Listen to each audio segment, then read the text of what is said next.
नमस्कार, आप देख रहे हैं स्पेशल रिपोर्ट न्यूज रूम से। आपके साथ मैं हूं अंजना ओम कश्यप। आज बात तालिबान के उस बयान की जिसे सुनकर पाकिस्तान में हड़कंप मच गया है। पाकिस्तान के आर्मी चीफ से लेकर प्रधानमंत्री इमरान खान तक टेंशन में आ गए हैं। पाकिस्तान की खुफिया एजेंसी ISI के हेडक्वार्टर में आपातकाल मीटिंग का दौर शुरू हो गया है। वहीं पाकिस्तानी लाउडस्पीकर पर कश्मीर को लेकर भारत विरोधी टेप बजना शुरू हो गया है। आज हम कश्मीर पर तालिबान के उसी बयान का एक एक शब्द आपको सुनवाएंगे। आखिर कश्मीर पर तालिबान के बयान से पाकिस्तान की पिटाई कैसे हो गई?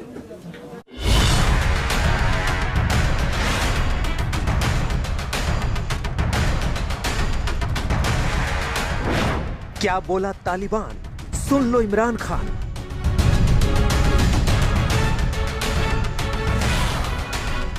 हम चाहते हैं कि इस मसला दोनों ममालिक के बीच में सुलहामेज़ तरीके से और बातचीत के जरिए सुलहामेज़ तरीके से वो हल करे। कश्मीर पर लाइन पर आ गया तालिबान।